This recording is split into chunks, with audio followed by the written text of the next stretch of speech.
Good morning, friends. Hi.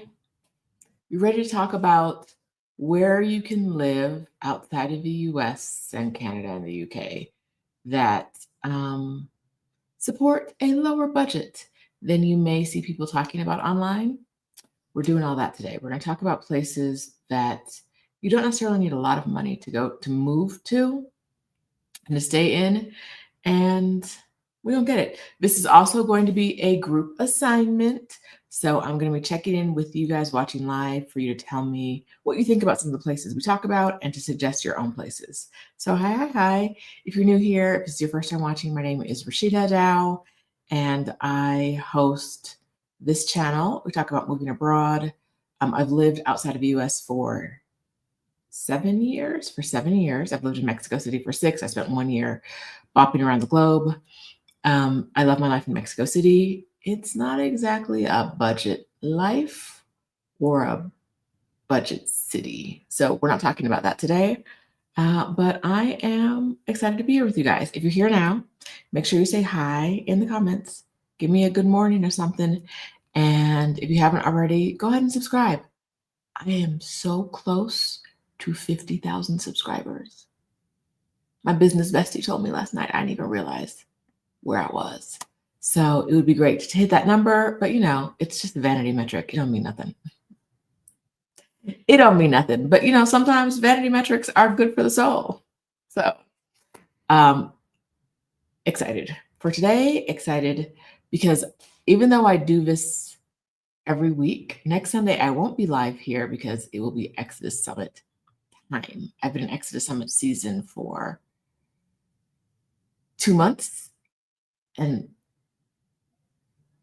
I'm in denial about the fact that it's happening next weekend, but it is happening next weekend. So we won't be doing this next weekend. We will be doing Exodus Summit stuff. So good morning to CK, Cheryl PhD, Ra, all the members of my community, of my membership, my YouTube membership.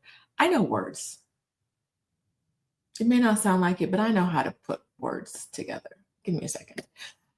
Yesterday was Exodus Summit International Meetup Day, and I think we had close to 40 meetups. Some of y'all did not put them in the private community like we asked you to because y'all don't be listening, doing whatever you want. But we had, I think, 40 meetups yesterday, and that was very exciting. If you're not already in the community, you can join. If you're a Black woman who wants to live abroad and wants friends who will support her move abroad dreams, this is the community you need to be in, and you need to be going to meetups in your city. Now, this is a private community. It's not on Facebook anymore. So, you can share and be open and feel safe. Nope, that is not. My cut and paste was not cutting and pasting. Give me a second, Talking and doing things at the same time is hard. My tummy's rumbling. I just sat down and I'm already getting signs of hunger. That's inconvenient. Very inconvenient. All right. Were you at a meetup yesterday? Let us know. What is going on with my computer? There we go. The link is exodussummit.com/community. I should have already said that. A bunch of y'all around the world were at meetups. So please let me know if you're one of those people, how it went.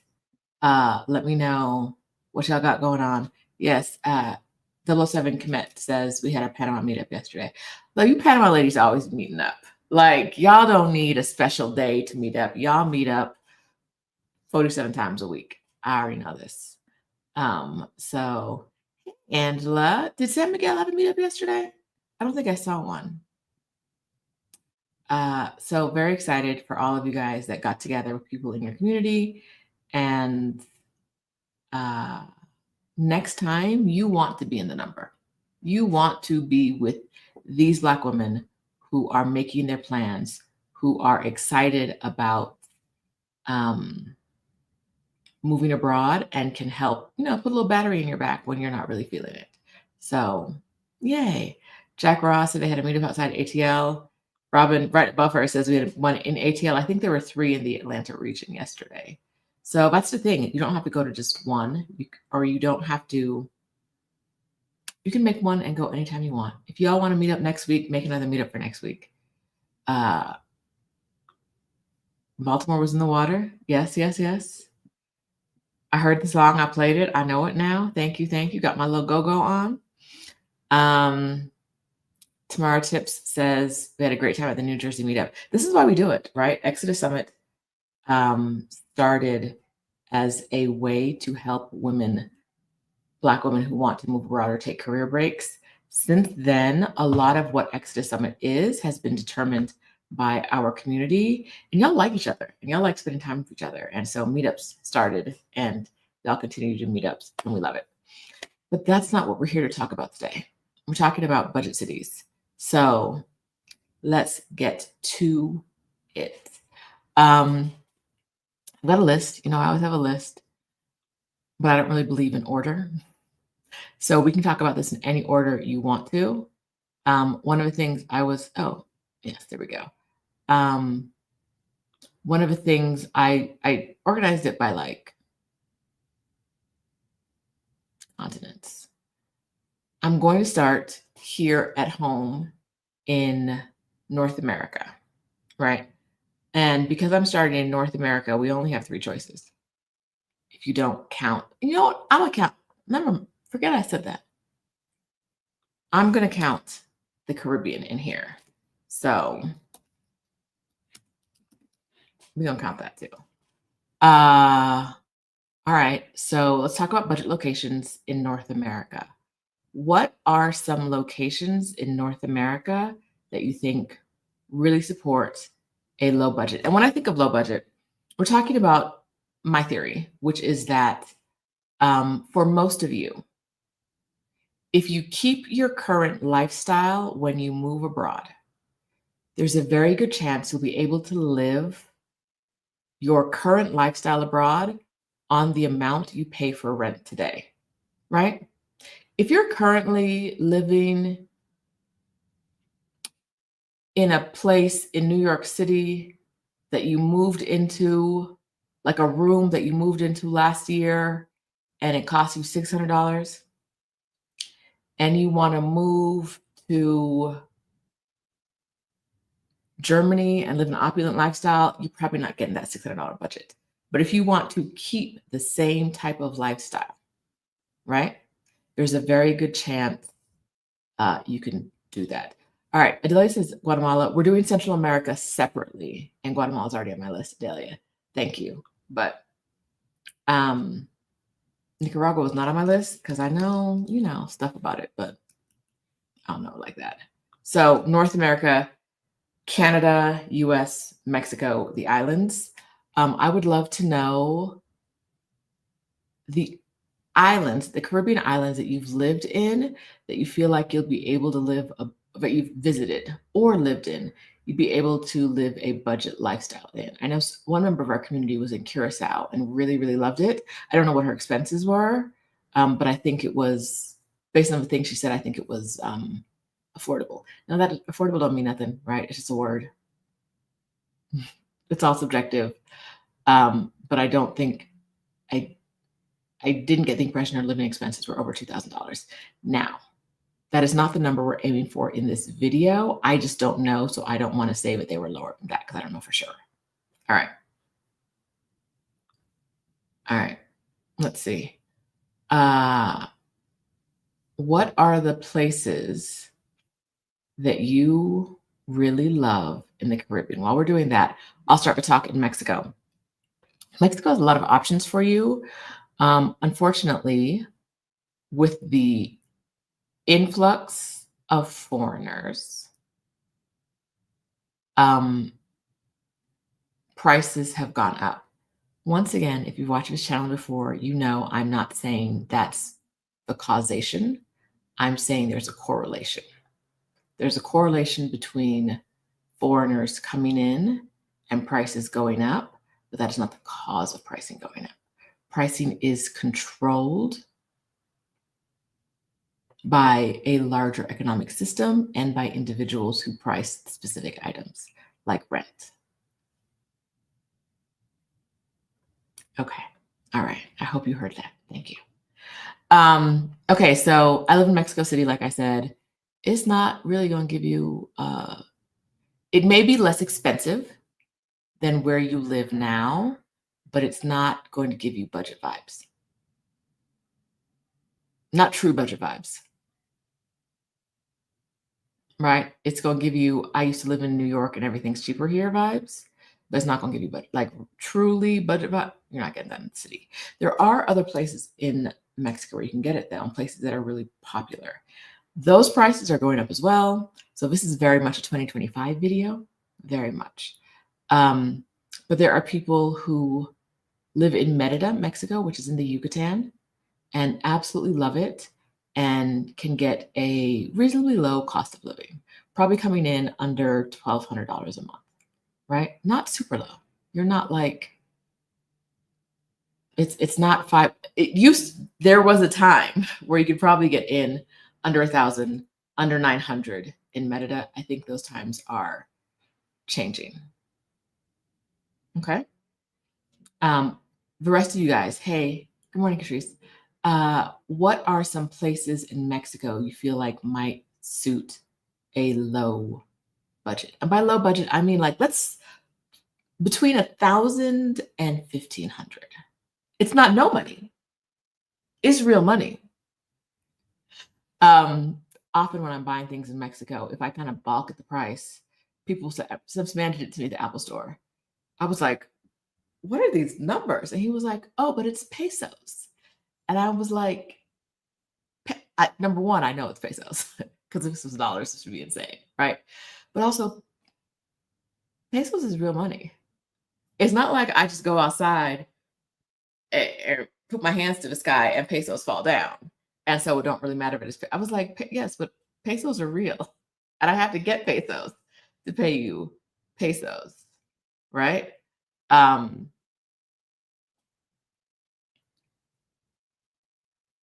So yes, that's the thing. That's the thing that comes up every once in a while, and I'm like,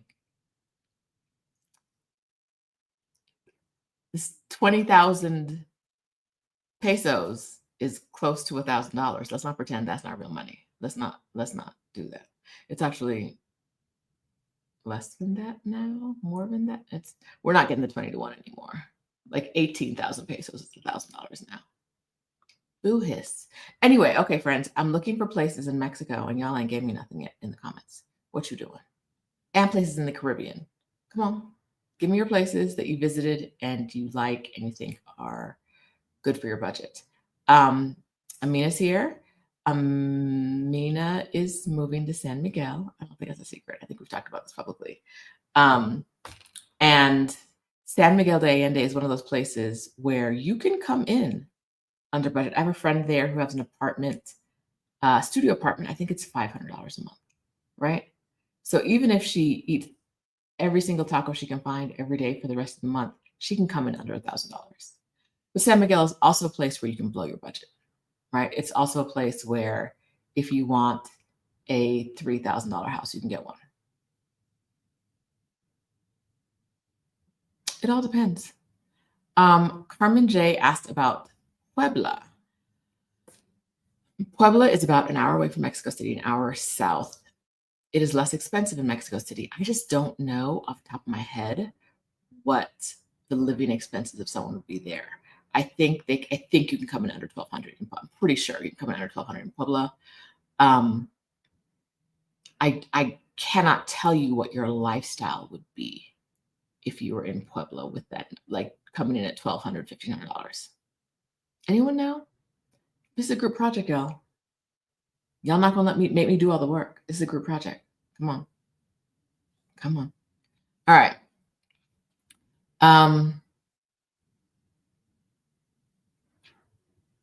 Now Morelia was on my mind, but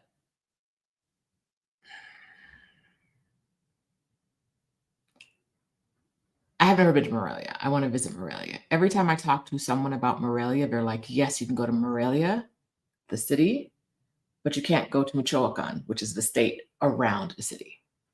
And so I'm hesitant to recommend that anyone move to a city if they can't they should not wander into the surroundings, the state that the city is in, right? I hear great things about Morelia. I think the cost of living is probably right exactly where we are. It is apparently very safe. It's apparently, I'm not gonna say very safe. It's apparently safe, but the surrounding area, I hear, is not. And I just don't.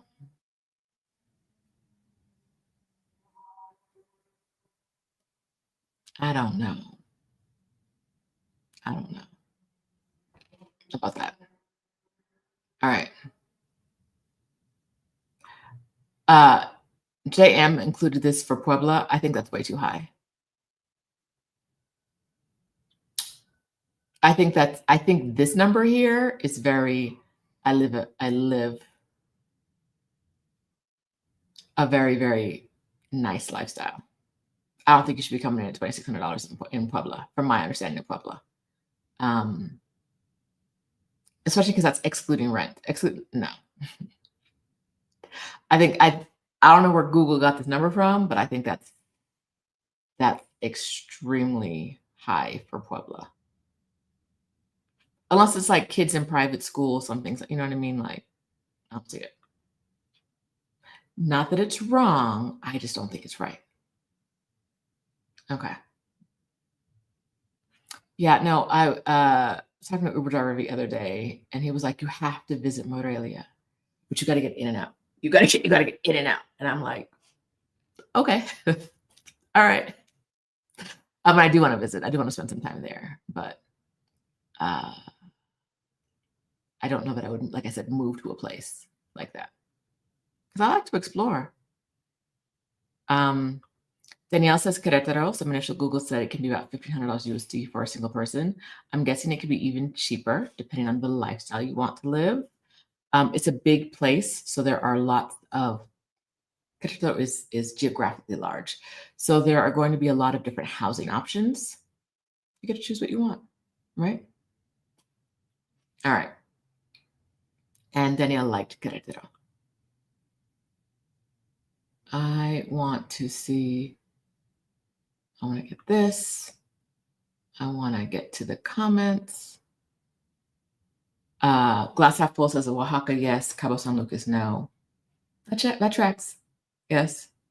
Um, Cabo San Lucas has been a tourism hub for so long that you're not going.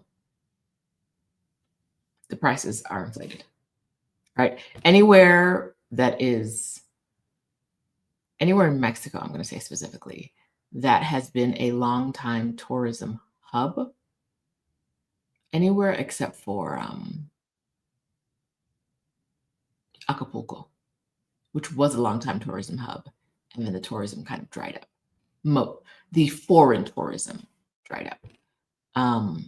Anywhere was a big tourism hub, you're not getting. Not that you can't get in under 1,500, but you're not getting like the best deal for your dollars there. All right. Let's see. What else we got? I hear great things about Veracruz. Some women in the audience have been there. I have not been there. I suspect same thing. You can get in. You can probably get in under 1,000, but you can also get in under 1,500, right? Okay. So I think Amina is saying that her San Miguel life is under budget. I don't know. So if we call budget the current rent or mortgage you're paying, does that are you under the current rent you're paying when you're in San Miguel? Got to get your Espanol together. People love agua calientes. I don't know anything about it. Aguas calientes, but I don't know. Querétaro is a good choice. Look at you, Tepoztlan. I don't know. It's very touristy. It's very day trip touristy. I don't know anybody who lives there. Hey Faith, happy Black Lady Sunday. Faith Hunter, yoga goddess, known as Spiritually Fly Online, is coming to join us on Exodus Summit I can do this on October 11th at 5 p.m. Eastern Time to lead us through a movement practice that is going to be grounding and great for your spirit and really help us as we're getting all this information in. All of our happy hours are planned so that you can help kind of like integrate the information instead of getting it like too actiony, like before we did piano lessons, but we're not doing that this year, right? We're like, it's a, it's a, it's a, there's a lot going on. A lot of us are overstimulated. And so we wanted to have some really grounding things this year. So we're excited about that. Hey, Faith. All right. Tina B says Cabo's Orange County South. Yeah. Beautiful for a vacation. Beautiful. Gorgeous. But you gonna pay. Hey, Vera. Coming to us from where you're not supposed to be coming to us from. Mm-hmm. All right. Are there any neighborhoods in Playa del Carmen area that are good to check out? I don't know Playa del Carmen specific neighborhoods, but I put this up because I'm sure someone else here does. But I will say Playa del Carmen was a great budget location 5-6 years ago. I suspect those days are over, right? Unless you're living way off of the beach in a neighborhood where you may never see another foreigner. I think those days are done. Okay. We're working through this continent by, someone said Guanajuato. Yes. Yes. I think Guanajuato is a good choice for this. Guanajuato is a place where, in the state of Guanajuato, it is a place where you are really close to things. It has its own history, culture, etc. But you're not far from San Miguel. You're not that far from Guadalajara. You're like Jalisco. You're in a place where there's kind of a lot going on and you can get a good cost of living there. Okay, so Alicia just is on the ground coming to us from Morelia. She's returned from Morelia yesterday. Love is called the City of Festivals. It's very low expat. Never saw any until I attended a big event there. Folks were nice, colonial, and walkable. That is what I hear about Morelia. Alicia, would you live in Morelia? Come back and let us know. Let's see. Ziwa, love Zihuatanejo. It is going to be a reasonably priced place. I personally probably wouldn't live there. We went a couple years ago for Adelia's birthday. It was a great trip, but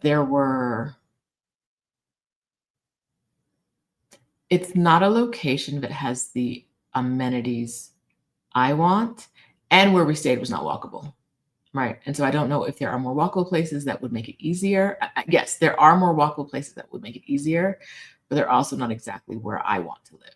But if you like a beach town, Zihuatanejo is in one of the areas that has more Afro-Mexicans than some of the other areas of town. I still didn't see any. So there are more. They're out there somewhere. I just did not. I don't remember seeing any when we were there. All right.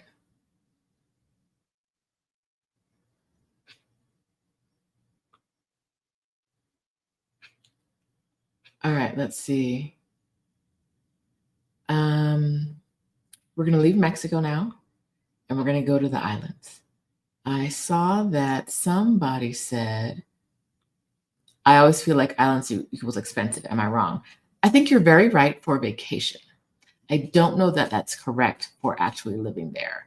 So Marilyn, my fake godmom, hi friend, is in Jamaica right now, and she lives there. I'm gonna say she lives there part-time because she's always there. I don't know what she's doing. Carmen is there right now. And I'd love to hear from them about Jamaica, about what the cost of living could be if you're living a life that like is comfortable but not opulent. Um, what you could it's a big island, so right there's going to be a lot of different price points because there are a lot of different locations. But I'd love to hear what they have to say about that. So if you're here, Maryland still, and um, Carmen, please let us know. We talked about Curacao briefly. I think you can get in there. I'm sure you can get in there under 2,000 a month. I'm not sure how low you can get it and be comfortable, whatever your definition of comfortable is. JM said she found the French side of Saint Martin inexpensive, but JM lives in New York, so y'all numbers don't really number. Your math is not fluent in world. Your math is very fluent in New York. I don't want to hear nothing about nothing about affordable from a New Yorker. One of our New York viewers last week said that she pays $4,500 a month in rent in New York. You got to keep that over there. I don't want it. Okay, I mean, Adelia will just be in here ruining all of your like delusions. Yesterday, I had to text her and be like, I'm in denial. Please stop messaging me facts and questions and trying to figure stuff out. Let me live in my denial. She sent me something. What does this mean on Exodus Summit? Girl, it's 8:30 on a Saturday. I know you long time, but what is Exodus Summit? I don't know her. I don't know her. Please. Ooh, okay. San Jose, California for $4,500 monthly. Yeah, Bay Area people, I don't, mm-mm, mm-mm. I don't know. Let me live in delusion. It's delusion time, please. Denial. All right. Okay, so Carmen says you can come in under $2,500 for a good lifestyle in many places in Jamaica. It can be cheaper in more rural areas and well more than $3,500 in parts of Montego Bay and Kingston. So, yes. Delusion doesn't have to be your strong suit, Adele. You just have to support us in ours. Why are you sending me messages and asking me things when I would like to pretend? I will acknowledge Exodus Summit is happening at 4:30 p.m. my time, 6:30 p.m. Eastern time on October 10th. Until then, baby, I'm free as a bird. Free as a bird. Let me go. All right. So, what other islands have you guys visited that you think would be great choices for people who want to live on a budget? I did not get my Jamaican passport because they were acting up. It's not even a big deal. I tend to get something that I can't get right now. And I was like, I have other things to do.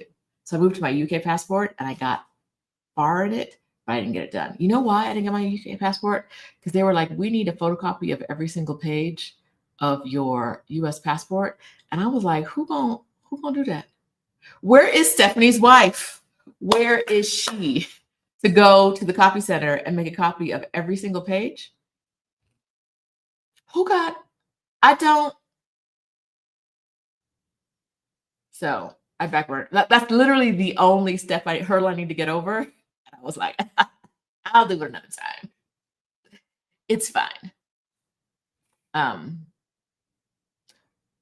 Okay, so Godmommy says, I think if I was using my funds only in Jamaica, it's very doable. I'm still maintaining my home in Florida, so I'm splitting funds. I do agree with Carmen about like 2,500 to 3,500.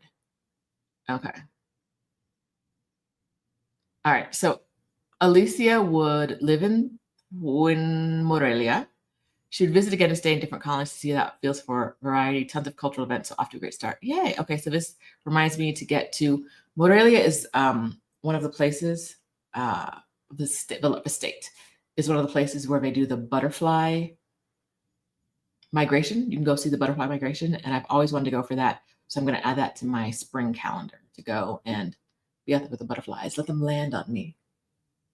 Let them land on me. All right. Okay. Uh, okay. Amber has a great question. As we consider costs, are we factoring in ease/expensive travel? What places are cheapest to fly in and out of? We are going to talk about that when we leave North America, right? If you're in Mexico, it's not going to take too long to get home and it's not going to cost too much, right? Some of the places may not have an international airport, but there should be one within a couple hours, right? So, yes, we're going to talk about that more as we go down this list, but I think we're okay now. All right. Okay, so none of you have given me any islands, so I'm gonna move away from the islands. Apparently, it's not. We don't have the info, or we don't. It's not possible. I don't know. All right. Next on my list, Central America. I put on my list Guatemala and Costa Rica. Adelia added Nicaragua, but not Honduras, where she used to live.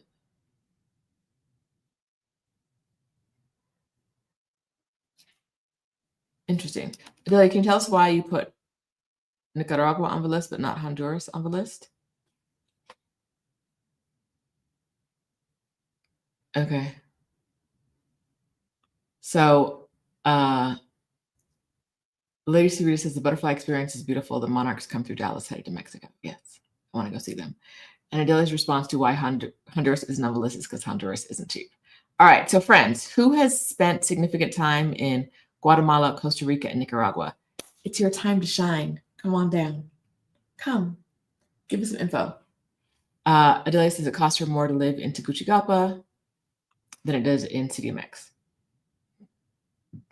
Which is, like, I get, because, sometimes when places are small, if they're an island, which it's not, but if they are an island, or if they're kind of like landlocked in a weird way, which all of Central America kind of is, they give island vibes and landlocked vibes. It can be expensive to do things / get things because the means of production are not happening in the country,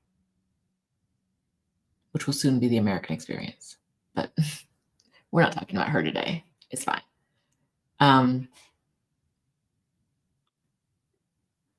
Stephanie's life in Costa Rica wasn't cheap. Right? So the question is, didn't Stephanie say Costa Rica isn't cheap? If Stephanie lived in a different part of the country, like out in Limon, her life would have been cheaper. But she didn't want to.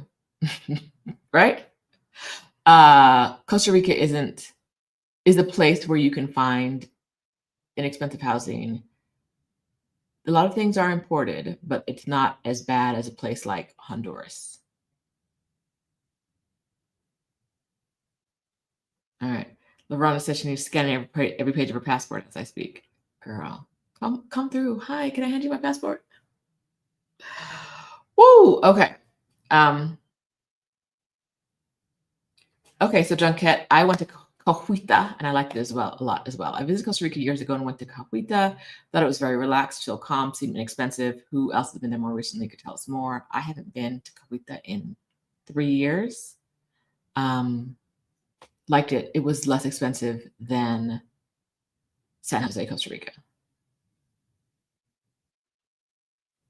So something to keep in mind. And Adelia reminds us that most goods are imported in Honduras. If you live in a place where most goods are imported, your costs are generally going to be a little higher than in other places. That's what it is. All right. So first on my list was Guatemala. And Candace says Antigua, Guatemala is very affordable and very hot. I've only been to Guatemala on vacation, to Antigua, Guatemala on vacation. So for those of you who have spent more time there, let me know. Let me know what you got. I need to mail physical copies of the thingy. I can't scan. I could scan it and print it if I had a printer, but either way, I need to mail physical copies. So I need actual paper. It's not just a scan. And then I gotta go mail something to another country. I gotta mail it from Mexico to the UK and hope it gets there and mail my original birth certificate from Mexico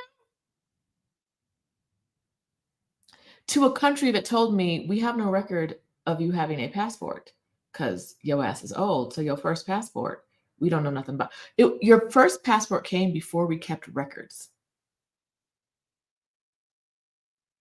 Y'all ain't keep records in the 70s of who you gave a passport to? No records of people who had UK passports in the 70s? Not that they don't have the records anymore, we just never kept records. Now, why would I mail you my birth certificate? How does that make sense? Do you have records of birth certificates? I don't. I don't trust it. So yes, that was the other part too, where I was like, mail you my original birth certificate when you telling me my passport never is a dream and a wish? I don't like it. I don't like it. Um, I actually cannot swing by the UK when I head to Portugal, but I can mail it from Portugal, which would probably be safer than mailing it from Mexico. Thank you for the reminder. It's probably not going to get done because I don't have time to do it before the summit's over. But that's actually a good point. Um, and I'm only in Portugal for 1 day, so I don't have time to swing by anywhere. Okay. TC asks, is Limon nice, picturesque? It's the surrounding area safe? It's black.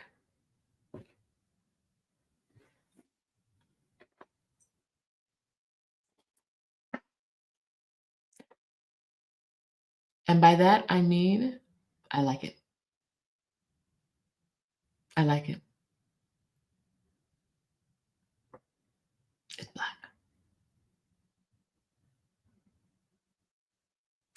The people I know who spend a lot of time in Limon never talk about crime. Not that there isn't, right? I'm sure there is. And like that area, that like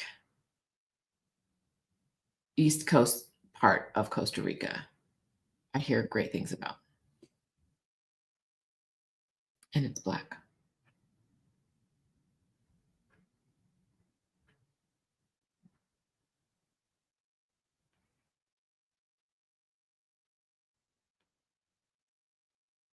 All right.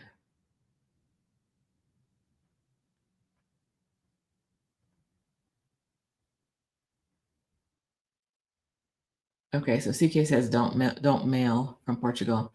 And Carmen loved Puerto Viejo, Costa Rica. Okay. Jamaica was like, we need these things. And I'm like, you need these things in Mexico, but they're not necessary if I did it in Jamaica or I did it in the US. This is the only place you're telling me you need these things. Not for me. Not for me, not right now. Thank you. Thank you. Okay. Um, what else is on the list? We talked briefly about Costa Rica, Guatemala. Antigua, Guatemala is a beautiful place. If you're looking for, if budget is more important than anything else, I think that Guatemala City might be a little less expensive than Antigua, Guatemala. Anyone can confirm that? I had different experiences. I stayed in a really nice hotel in Antigua, and then in like a regular Airbnb in Guatemala City. But I remember my Guatemala City budget being really low, but um, I didn't really love Guatemala City. I felt safe, but I felt like I'm on the edge of safe. It's one of those places, like the first time I went to one of them Ecuador cities, not Guayaquil, not Cuenca, not Manta. What's another city in Ecuador? I went there where I was like, why everybody got guns? Like all the like the clothing store has a guy outside with like a machine gun. It's it's not even like a Forever 21. It's like a Dots or whatever. Like what are y'all doing? What's happening here? And so that was why mind you, that was my experience in Ecuador. That was, how old am I? That was 20 years ago, right? So maybe things have changed in whatever city that was that I don't remember the name of. Um, but my experience in Guatemala City was like 7 years ago. So I don't know if that's changed so much. Um, okay, let's get here again. Uh, let's see. No, not Guayaquil, because I went there, but I went to another city first. Okay, Simi, here with the facts. Yes, Guatemala City is more affordable, but there are only a few really nice areas and it's not really walkable. I'd rather pay more and stay in Antigua. I remember feeling like it was walkable. I walked a lot, but I am a person who's like, it's only 4 miles away. I'll walk. So, whatever. Um, but Harlem Money says you're definitely on the edge of safe. It feels like you're, yeah, the edge of safe. Okay. Life of Kara, something. Sorry if I butchered it one way or the other. So sorry, and I hope I got one of those right. And how that community feels about the DR, but it really is a large community of us Black American women living here. I love that for you, but you're never gonna find me on this channel recommending people go to the DR. I love it. Like you like it. I love it. And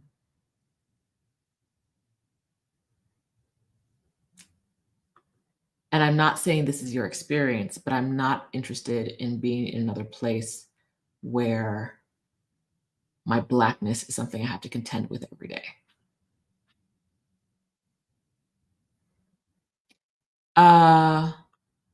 Belize as an option in Central America. I like Belize. Here's the thing about Belize, and I'd love your guys' help with this. I don't mind. No, I stayed out in the little islands. Beautiful, loved it. My impression of Belize City was not a place I would like to stay. And so I guess my question is the islands, I did not find them affordable. I don't know if someone else has. I thought they were, but I was there on vacation, but I thought it was, pricey-ish. And Belize City, I think would be more affordable, but I was like, this feels a little bit like go directly to the wharf to get on the boat to the island you're going to. Do not turn left, do not turn right, do not pass go.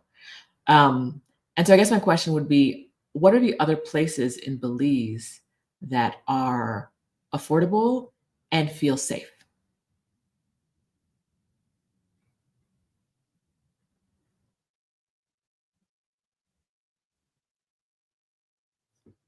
FDM is pretty much saying the same thing. Yes, pretty, but Belize City wasn't it for me. Like I said, I didn't go through the city. I just saw enough to be like, maybe not. Joni, I think that all of the cities we're talking about, you can get in under $1,000. It just depends on what your lifestyle is going to be. And I like to be generous so that you don't go there and you're like, I can't. Every apartment is $1,000. I can't find anything. And so that's why I'm like, let me raise the number. I think a lot of the cities we're talking about, you can come in under $1,000.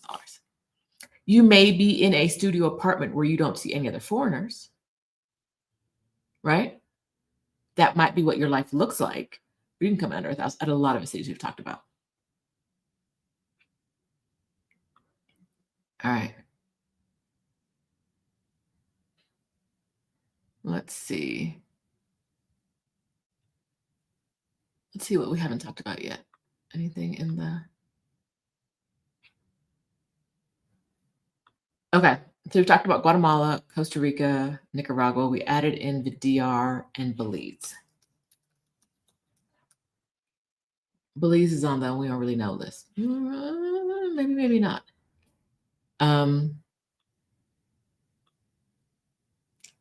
Okay, so next on the list is South America.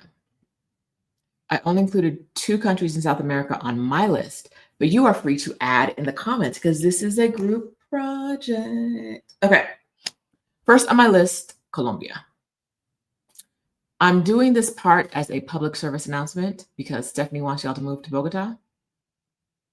I gotta say this every day. Stephanie wants y'all to move to Bogota. I'm sure she told you ladies who were at the meetup yesterday, she wants all y'all to move to Bogota.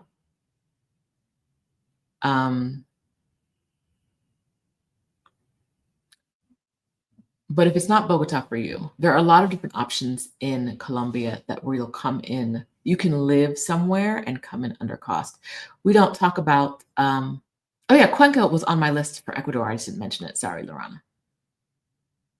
Lorana, if you had to guess, kind of like an average cost of living, someone who wants to not spend a lot of money, can you give us kind of an estimate of what that cost of living could be for one person? Thank you. Thank you. All right, so back to Colombia. Medellin, people always talk about how they can live good lives at low costs there. Cartagena is a place where if you just go for a vacation, it's going, it's not the most expensive vacation, but it's not the cheapest either, depending on what you're doing, right? A lot of people go to Colombia, like Cartagena, and kind of ball out.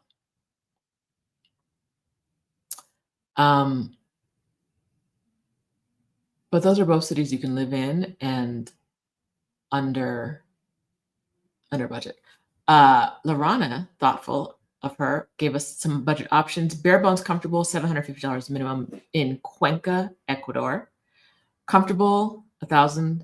Luxury and adding your travel in, $1,500. I think that counts as budget.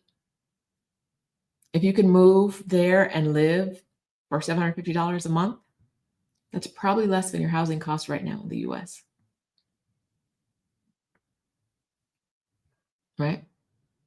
It's a great option. Thank you for reminding me, Lorana. I forgot to mention it.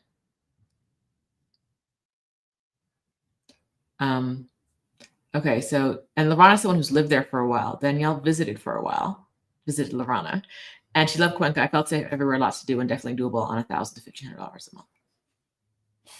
Yeah. It's possible. That's a song, ain't it?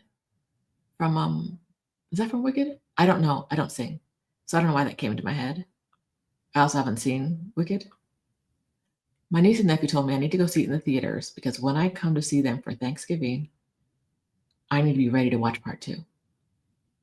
And I didn't see it in the theaters, and I think I'm going to be in trouble.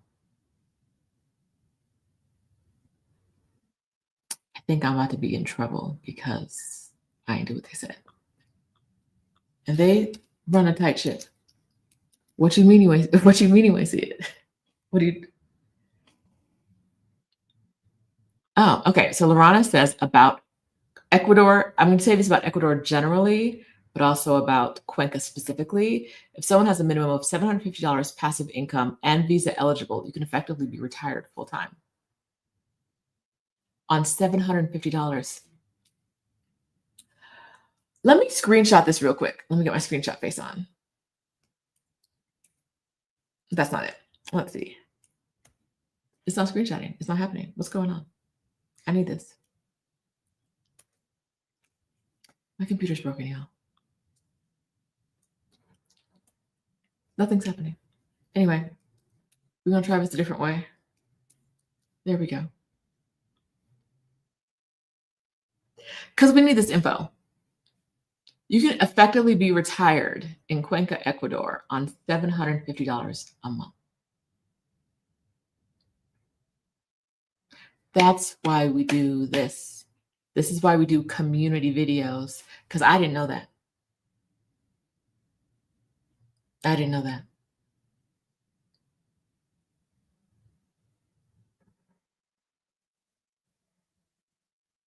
$750 passive income, and you can be retired full time in Cuenca, Ecuador. So, for those of you who were like, I lived my first 3 months here on a budget of $750 on purpose. We're gonna back up a second. If you are a person who wants to move abroad but feels like they don't have enough money to move abroad. We're going to do some quick math. Also, hi friends, during Exodus Summit, I'm going to do a session about how much your life abroad will cost you. Let me make sure I talk about Cuenca, Ecuador, because $750 a month is $9,000 a year. You can't live on $9,000 a year where you're living now. $9,000 a year. This gets me back to why we do Exodus Summit. We're doing Exodus Summit this year and focused on move abroad money. Let me drop a link so I don't get fired by my boss. Y'all know who my boss is. Y'all know who my boss is. We are making sure we are doing this. Stupid. We're making sure we're doing this so that you can find a way, if you don't already have $9,000 a year to live on, you can find income avenues that will get you to $9,000 a year and more. And more. Imagine what your life would be like now. Think about your life today. Think about your life today and imagine what your life would be like if you only needed to make $750 a month. Let's call it 800. A little cushion. Let's call it, yeah, 800, 850. Because some of y'all be like, I need more money. Let's call it 850. I'm gonna do the math at 850. That's $10,200 a month. Let's call it $10,000 a month. If you only had to make a year, $10,000 a year, $850 a month. If you only had to make $850 a month, how would your life be different? What could you do that's different from what you're doing right now? I bet you'd work less. I bet you'd work less. Right? FDM says renting my townhome would net more than $850 a month.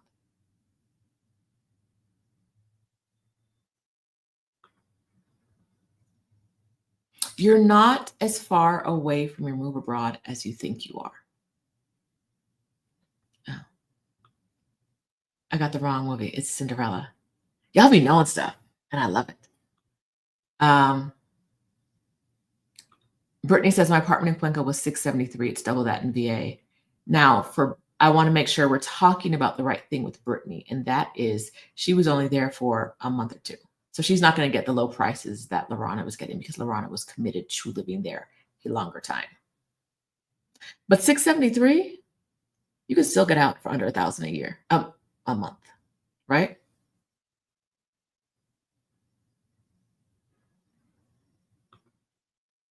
If I only had to make $850 a month, I'd be balling. That's way less than my rent. When we tell you we want you to have lives of ease and have lives of leisure, this is what we're talking about. If you can move to Cuenca and live for $750 a month or $850 a month, how many hours of work would you do? How many feet pics would you have to sell a month? Right? This year we have someone coming in to talk to us about OnlyFans because sex work is real work and it pays. And she's making more than $850 a month.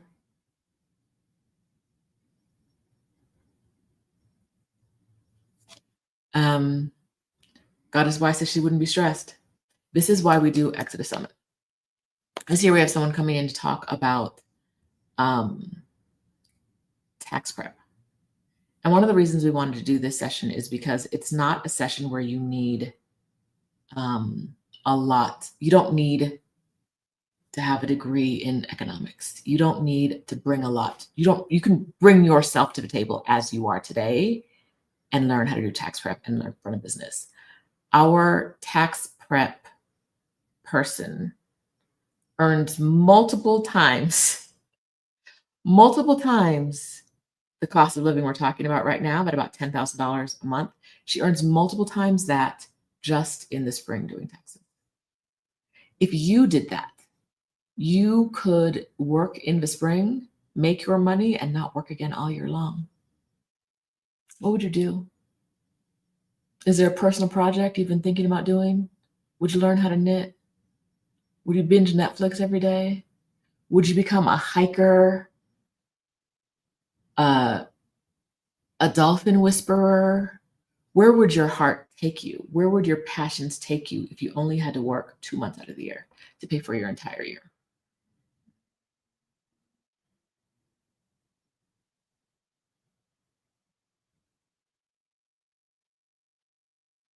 Octavia said, $1,500 lets me travel. I would be unstoppable, just relaxed and unbothered. Yes, this is what we want. Relaxed and unbothered.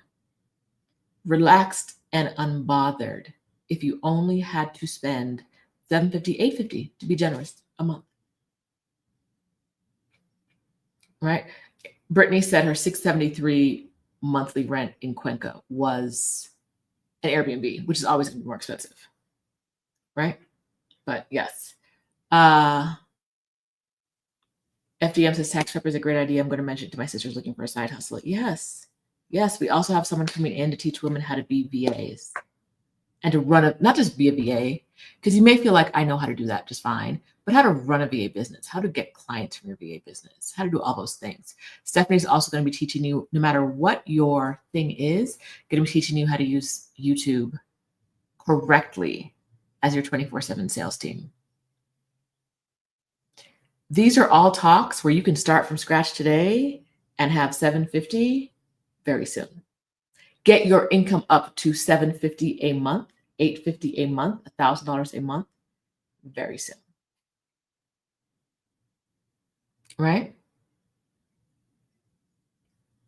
Coming to the summit, listening to what the women tell you about what to do and following their directions is going to put money in your pocket. And we already know now you don't need as much money in your pocket as you thought you did.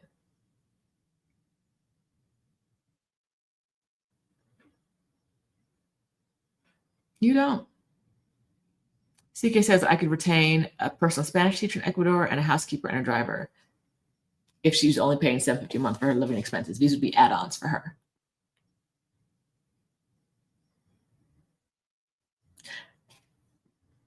This is why I show up on Sundays. And this is why we do group projects, because I did not know Lorana's number. This is why we do it.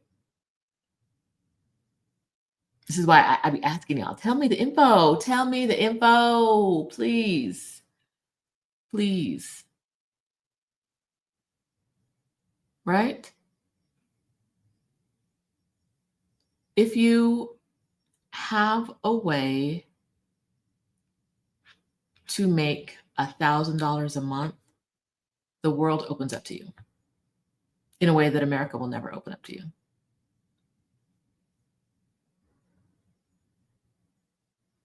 Y Freeman says the money part has been my block until very recently. The money part doesn't have to be anybody's block, right? If you're a Black woman and you're watching this, we are doing Exodus Summit for you. We are doing Exodus Summit for you so that the blocks that you feel will be out of your way. Get your ticket. I'm going to say this. I haven't said it recently. I'm going to say it. Upgrade your ticket. If you can afford to upgrade before next Friday, upgrade your ticket so you have a year to watch this, because like clockwork, on October 31st, some of y'all going to be emailing us saying, I haven't had time to watch the videos. Can you make an exception for me? Our system does not work like that. It does not. And it's not fair for us to extend it for everybody for the people who paid more to watch it longer, right? That's not fair. We tell you up front what the rules are, and we don't change the rules. Tell you right up front. You're not going to get a longer extension past October 31st to watch the replays if you have the weekend pass, right? And maybe 2 weeks will be long enough for you. It's a weekend pass, and we made it 2 weeks, right? It is a weekend pass. You can watch the videos for 2 weeks. If that 2 weeks is not long enough for you, you're going to want to get more time. Your options are to email us, which will not bear fruit, or to upgrade to the all access pass and watch the videos for longer and watch more of the videos and get the information a little deeper into your psyche. The price is going to be higher on October 1st than 31st than it is today. The price is going to be higher on October 10th than it is today. Go ahead and upgrade. Especially if you've been in this situation before where you've been like, I didn't watch all the videos in time.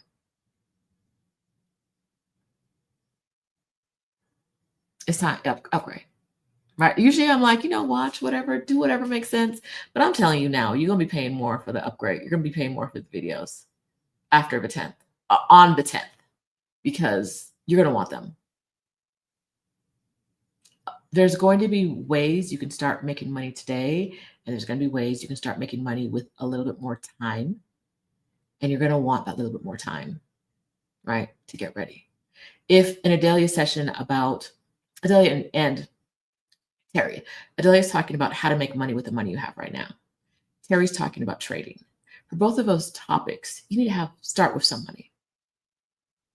I can't tell you how much, but you need to start with some money.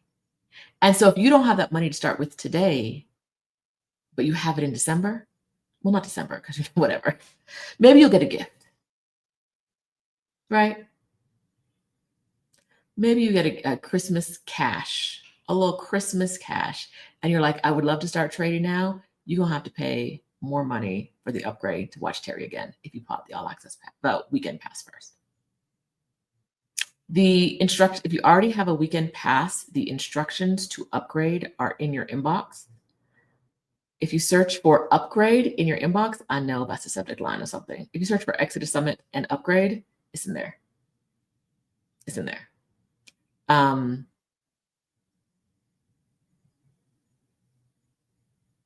There's no reason for it to be a money block for you, for money to be the block for you, except you don't listen to the things I say. You don't listen to the things I say. We out here finding out you can be in Cuenca for under $1,000 a month, comfortable. Luxury at $1,500. What y'all doing? What y'all doing? All right, so the other thing I want y'all to know is I can read and I can remember things. Oh, Quito was the city I was trying to remember. I couldn't remember Quito. That's where I was like, so many guns, so much security. What's happening? And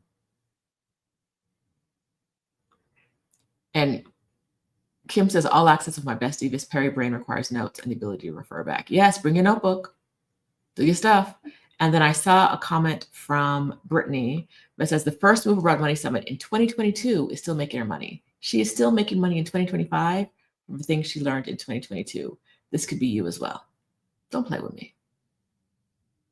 Stephanie and I are very good at what we do. If you're watching this, you probably already know that. We're very good at what we do. And what we do is bring in women who will give you actionable steps to do the thing you want to do. If you see a topic that you think you can make money from, go ahead and get your ticket. Go ahead and upgrade. Because October 31st, I'm on vacation. I'll be on vacation. Ain't no extensions possible. I won't even be seeing your extension emails. The lady's not even gonna forward your extension emails to us because it's a no. It's a no in advance.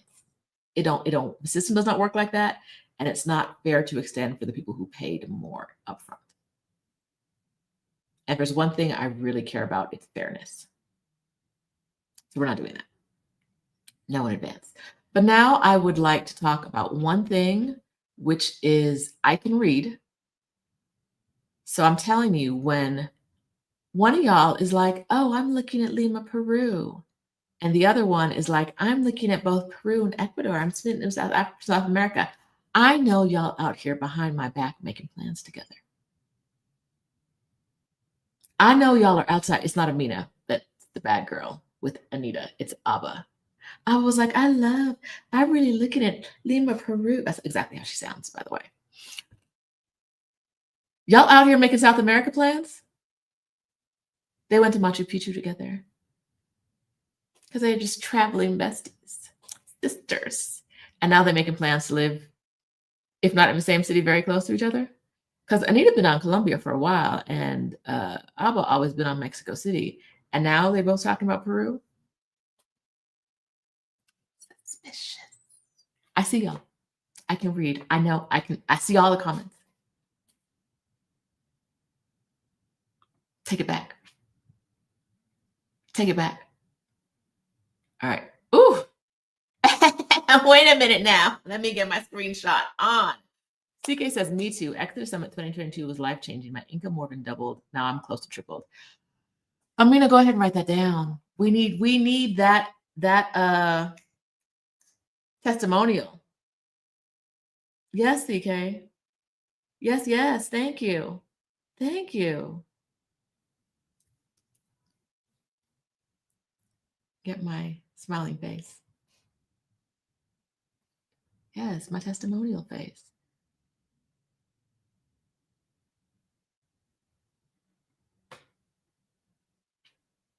My income more than doubled. Now I'm close to tripled.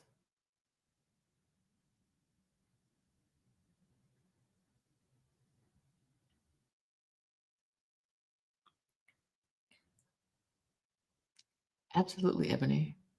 What do you think that rant was about? Salt all over me, inside, outside, all the nooks and crevices. Salty. Yes, I am. I was hoping I wasn't too subtle. I clearly I wasn't, because you picked up on that.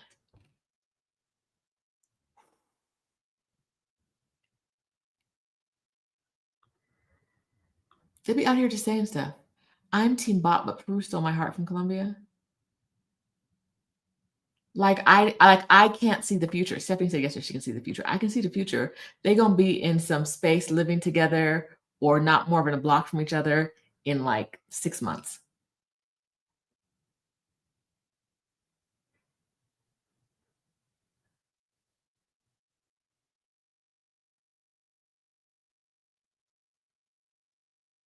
Without me. Without me. Mm-hmm. Mm. Mm. All right. Brittany says the negotiation session fixed my whole employee struggle, and we're having another negotiation session this year with Jacqueline B. Twilley, who's coming in to teach how not to leave money on the table. Like, if you're gonna keep a job, keep a better paying job, right? Keep a job paying you more than they pay today. We have a session on that. Love it. What was I going to say? Oh, someone asked about Uruguay in the comments. My impression of Uruguay is that it's not a budget place. Sean Thornton said Uruguay is nice. I don't think you're gonna have a lot of budget luck in Uruguay from what I hear about it. But if someone else has a different experience, please share it. Welcome to the membership, Kim. After this live stream ends, I'm going to send out information about joining me on a Zoom. We Zoom every Sunday. What is every? We Zoom on Sundays after the live stream, not every Sunday. We didn't do it last week, but we'll do it today. And so you'll get that information. It'll pop up on YouTube. And Sean has been in the membership for 3 months. Hey, Sean. Yay. Yay. Thanks for being here. We have a good time on Sundays. We be talking, hanging out. Good times. Catching up. Let's see.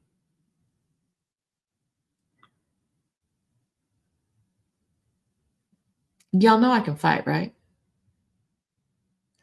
I may have to jump to get you real good, but I can fight. Just put it out there for no reason in particular. I'm gonna jump and get you. Jump and get you. All right. Let's see. They didn't invite me nowhere. They were like, we're going to Machu Picchu. And she's saying, lying now, talking about I was invited. They invite me. They'd be like, oh, we're doing this. We already booked everything. Now that you're giving a shit on the internet, would you like to come too? That's not an invitation. All right. We talked about Uruguay, which we don't really have a lot of information on, but I would love to hear somebody else with more information. Colombia, Ecuador, Brazil How do we feel about Brazil? I'm going for the first time next year. And so I'm going to Salvador de Bahia next year. I know that uh, some of you will are interested in Salvador. A lot of you have been there. So I'd love to know what we think about Brazil and the cost of living in any part of Brazil you've been to. Yes, Brittany, I can tell you're the average American height, and I still got to jump. So take that however you want. Um, all right, so let us know about Brazil. Pomegranate Priestess, I love that name, is excited about Exodus Summit. It'll be our second. We're excited too. What y'all got for Brazil? Anything? Cost of living estimates?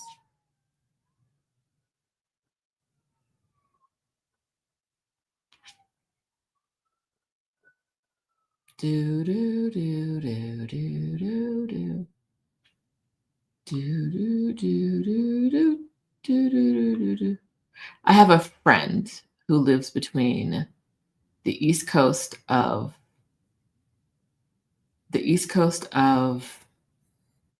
Costa Rica and Salvador de Bahia, and I know she's not spending a lot of money. She's not a person that wants to spend a lot of money on her life. So I know that Salvador is probably pretty affordable. I don't know the numbers myself, which is what I'm hoping someone will have the answer to. But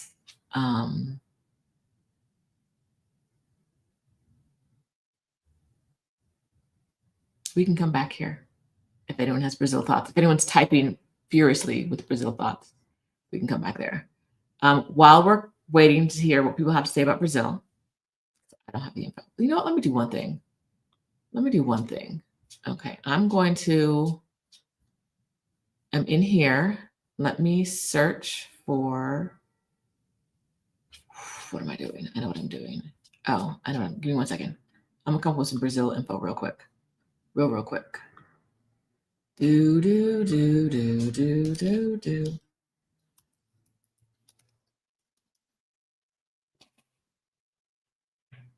All right, so for a ample lifestyle in Brazil, we're looking at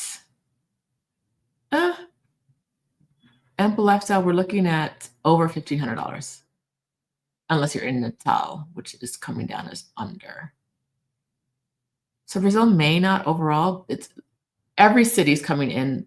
It doesn't have Salvador de Bahia on this list, but every other city's coming in at under $2,000 a month, but not under 1,000 and not under 1,500 at an ample lifestyle.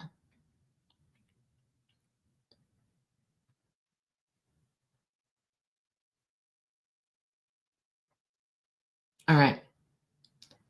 If you have Brazil info, I'm waiting still. Bye, Coffee Brown. You're gonna want to watch this video, Coffee Brown, because you have a comment. I have a comment saved from you that I'm going to touch on in a minute. All right, let me speed my way through here because we still have 3 more larger locations to go through. Asia. We're in Asia. There's a bunch of great. Southeast Asia has a wealth of great budget options. Katrina's been in Cambodia for 17 years. So, and after my time in Cambodia, I know you can live there on a really low budget. Vietnam has a lot of great cities for budget living. Thailand, great options. Anita says Da Nang, Vietnam is the best. Da Nang, lots of great budget options. You can come in. Some of these cities you can come in under 1,000 easily. Some of them you come in under 1,500, 1,200 easily. Pomegranate Priestess says, I heard Thailand is inexpensive, fresh, healthy food on the street, modern apartments. For most of the places in Thailand, that's going to be your experience. Once again, inexpensive is going to mean different things to different people. I'm trying to quantify this as much as I can. Yes, is the quantification of that. Yes, absolutely.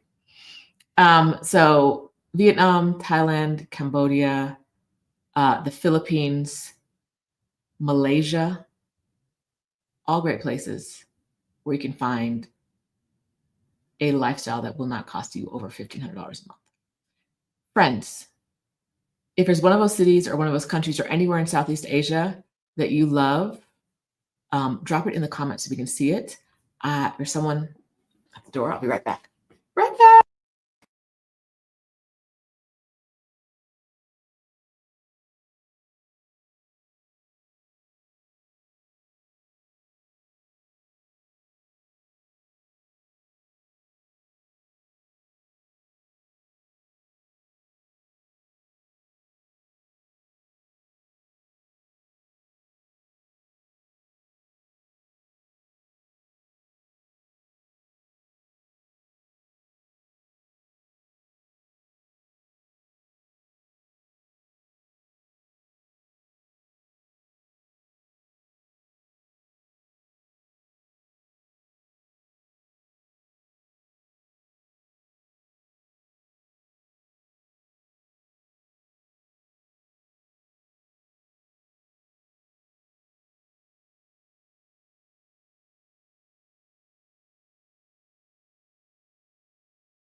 All right, friends, what do we have? What did you drop on the list while I was gone? Did you do your homework? I left you to do your homework. Did you do it? All right. Um, Anita says, I spend the winters in Southeast Asia, Thailand, Vietnam, and Kuala Lumpur, Malaysia are all inexpensive. Loving it. All right. Tamara Tips says, loved her time in Vietnam. Um, Anita again says, Da Nang, Kuala Lumpur, Chiang Mai, Hanoi are great inexpensive places in Southeast Asia. And they're inexpensive places where you can be in Black community if you want it, right? They're inexpensive places that have a number of Black people that you can spend time with when you're there, right? So it's not the, am I going to be lonely? If I go to Asia, am I going to be the one Black face? And Southeast Asia is also the part of Asia where like, I don't necessarily want to be Black in China, but I'll be Black in Vietnam, right? And Malaysia. That's not the, I can just turn off my Blackness, is not what I'm saying, but I'm saying that I don't necessarily want to spend a lot of time in a lot of China, right? But like Malaysia, Chiang Mai, I'll be fine. Octavia Harris has the same list. Bangkok, Vietnam, she added Malaysia, Kuala Lumpur.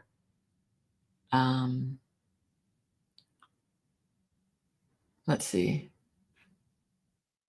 People love Southeast Asia for long term, but you have to figure out how you're going to get a visa if it's going to let you stay there, right? Some places are easy, get a job, teach, whatever. But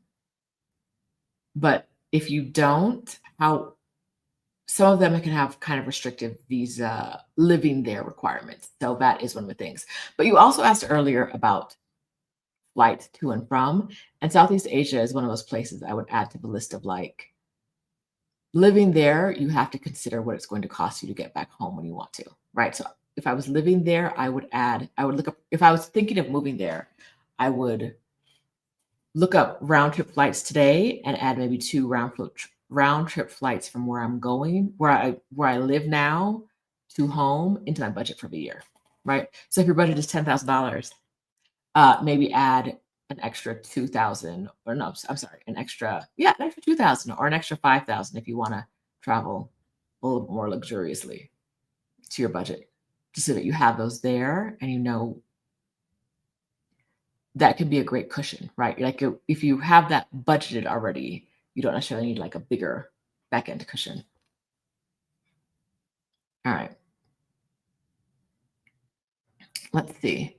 So that's me running through Southeast Asia real quick. Anybody else have anything they want to say about the area? Any country we didn't mention? Bring it on. Bring it on. Let us know. Let us know.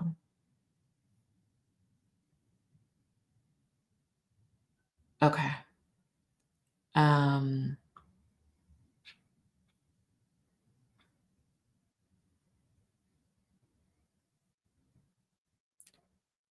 Okay. Abba did a visa run in Vietnam. It was hassling too far for long term for me. Now Lima's much, much closer. So now that she's going to be a Nana, she got to stay closer to home. And even though she's told me for years she's going back to Mexico City, it sounds like she's a big fat liar. Stephanie would not like it if I said that. Don't tell Stephanie I said that. But you lied to me, girl. I'm not even gonna let you get off with some I changed my plans. No. Mm-mm. Nope. Okay, Greta's doing the Thailand retirement visa. There are some of them, the countries out there have retirement visas and they have other visas where you can live long term. But there are other places with much easier visas. So if ease of getting the visa is something you care about, do that. Now, I was wondering where my business partner was. Another person who thinks I can't read the comments. Another person who thinks that they be typing stuff and I don't. You know what? Some of y'all be typing and I don't see it because I got you blocked because you got smart with me one time. It only takes once. It's definitely about to be on that list. Because she's not here with me because she's out. What, with Mimi? With Mimi?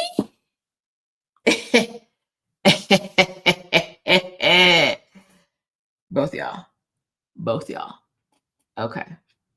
Mm-hmm. Mm-hmm. The consideration, very low. Very low. Okay, so okay, now I'll put Stephanie on the spot. So Stephanie, I need you to tell us where in Southeast Asia you would consider living that has a monthly budget under $1,200 a month. Always. Let us know.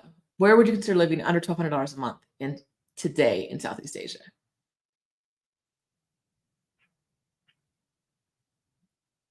We haven't gotten to Europe yet for Rita, so we're going to talk about Albania and some other places in a bit. Sit tight.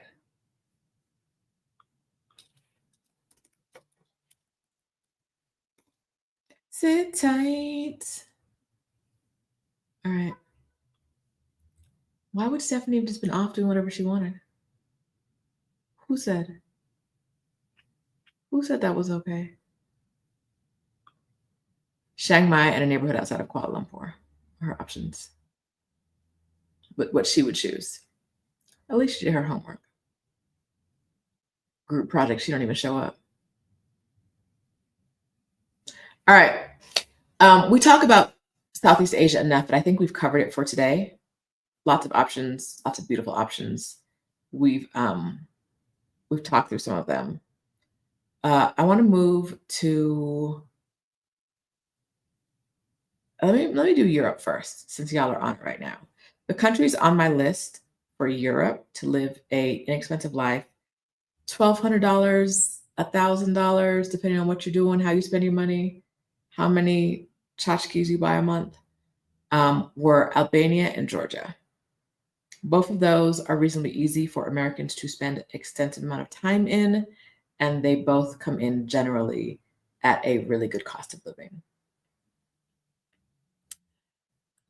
I see a lot of chat about Albania in the comments right now, so I want you guys to give us all your. I haven't been to Albania or Georgia, and I really do think that part of the value of something like this is that we can hear from people who have experienced it. And since I haven't, get on it, y'all. We know that Kyoka spent a lot of time in Albania, so if you are here, you can watch her channel, which is Awkward Black Nomad. Let me see if I can get the link. There we go. Let me drop this off for you for Kyoka. Info on Albania you can find on her site. Albania, look for her, subscribe to her channel for that info. Am I mad at her for some reason? Do I share this? I think I might be mad at Kyoka for something.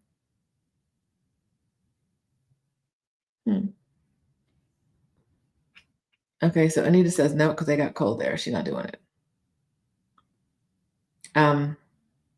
Albania's been popping up in my timeline a lot lately. Americans can stay there for 12 months, and it's close to Greece and Italy. Yes. Yes. Amina has a good memory. Uh,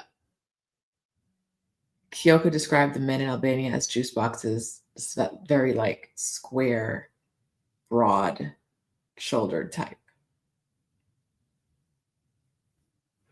a little thick. Um, oh, okay. Facts. Hello, happy English. Albania apartments are still found on the ground in country at 350 in Sarande? No idea, which is a beach town if you stay back a bit. So if you can, we talked about this before with Cuenca. If your apartment in Albania costs 350 a month for the year, doing the math, that's $4,200. That's less than half y'all paying in New York and Bay Area for a whole year.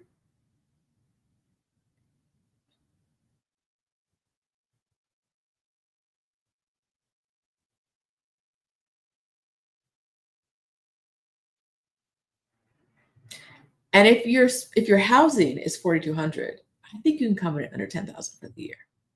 I think you can, including some travel to those nearby countries you want to pop in and out of. I think you can do it. Hmm. All right.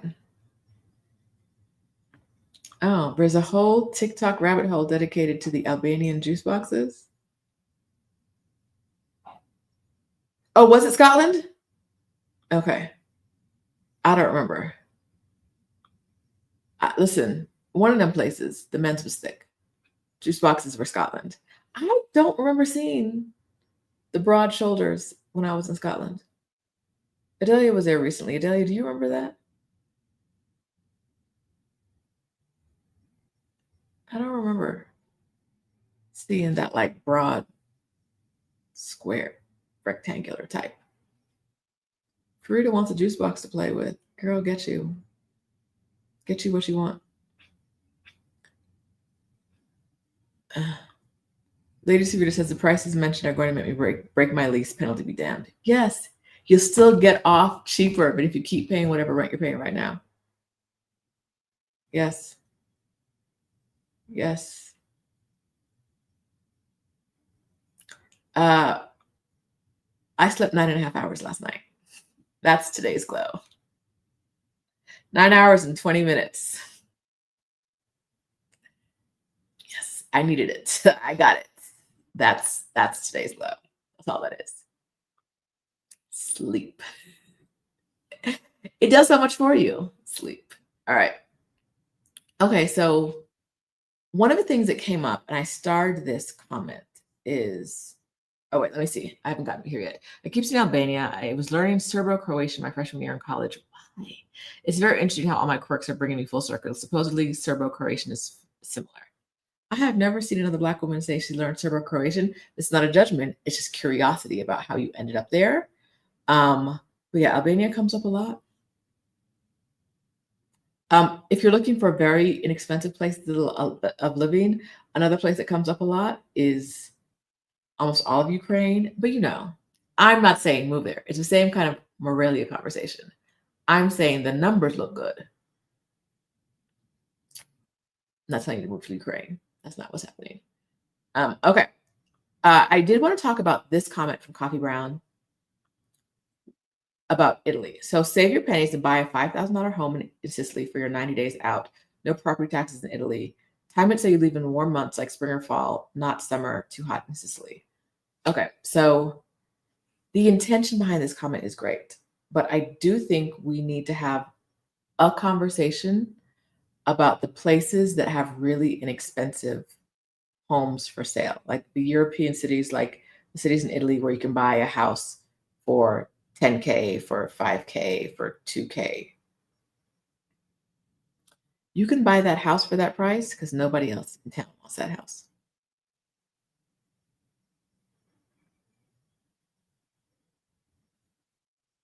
Sicily might have some really low housing stock, and so she's not talking about those houses but are in those programs. But if she is talking about the houses in those houses are for sale at that low price to foreigners because nobody local wants that house.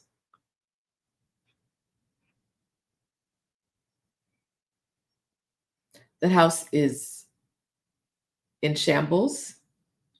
And a lot of the towns that have houses like this, your construction costs are going to be outrageous. Outrageous. Because you're new here, nobody knows you. And I'm sure a industry has already popped up around foreigners buying these houses and not knowing what things should cost, right? I'm sure there's already some scamalamas out there looking to take advantage of you. But when you are buying a house from one of these programs that they've been talking about for 5 years now, you're not buying a house in good condition. You're not buying a house that just happens to be cheap. You're not buying a house that like everybody wants it, but they put it in the program just so that you're special and you could get it. You're buying a house that's going to require work. You're buying a house you may not be able to live in for a year or two.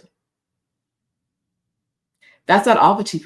That's not fair for all the inexpensive homes in Sicily. So I do want to, like I say this again. I'm making a distinction between an inexpensive home in a place that just happens to have inexpensive homes, which may be what Coffee Brown is talking about, and those inexpensive homes that are in the programs that are trying to attract foreigners to come and buy it and populate the city that has no population, no Black people, no industries. That's where these houses are. So it's a great thought, but there is a lot of work that goes into it. Because if his house was so great, an Italian would have bought it.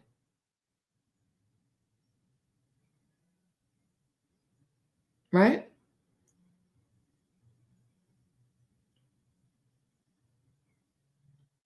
Okay. Brittany says her accountant at the bank was trying to promote the €1 homes in Italy just the other day. A €1 home is going to cost you €40 before you can live in it.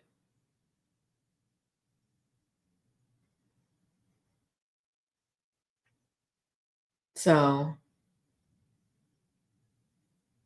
and Adelia wants to remind us that there are houses at all budgets, but that does not mean you get to live there long term, right? Like buying a house. I think I saw Kat say that too.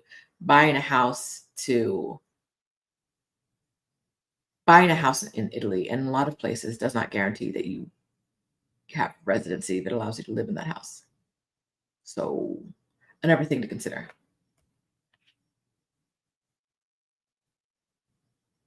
All right. Let's see. Yes, use Scamalama. You can take it. Okay. We talked about Albania. We talked about Georgia. We talked about Italy briefly just because of house things. I'm not going to say, I think there are places in Italy you can live on a budget. I'm not sending you to Italy if budget is like your first concern. So this video is for people whose budget is their first concern. So yes. All right. Have you liked this video yet? I'm doing all this talking, all this work. Give it a thumbs up. Por favor. Subscribe. Turn on notifications so that next time I do this, we can talk about it too. Please? Please? Okay, that's all I got. Okay. Moving on to Africa. We're moving to Africa. I am adding a place I've never talked about before publicly to my list, and that is Namibia. Stephanie and Amina, I need your help for this. We had a guest in Exodus ASAP, which is our monthly membership that Exodus Summit does for women who don't want to wait until the summit to move to get the information they need to move. They want it all year round, or they want it maybe in the spring or in the summer. They join Exodus ASAP and work with us on a month-by-month basis to get their move abroad. And one of our speakers came in and talked about Namibia, and I remember her cost of living being really attractive, but I can't remember what it was. Do either of you remember what that was? What the number was?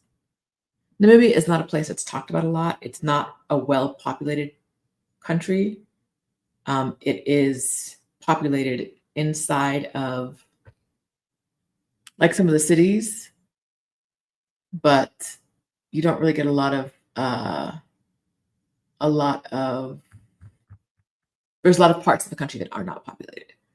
Yes, Crystal Covington spoke about Namibia, but do you remember her cost of living for her and her family? I think of 4. I remember thinking, wow, I don't remember the number.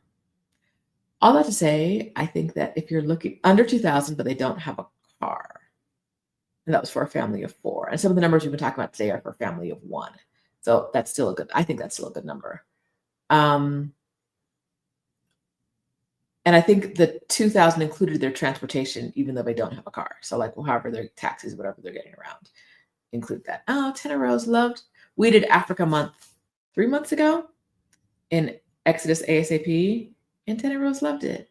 We do the things we want. We do the things you guys want to do. You guys want to see. So we know y'all love Africa. There's not always a lot, huge amounts of information or people you can talk to about the different countries. So we spent a month focused on Africa. That information is still in the membership, and you can still join and watch the replays of all of those videos from Africa Month.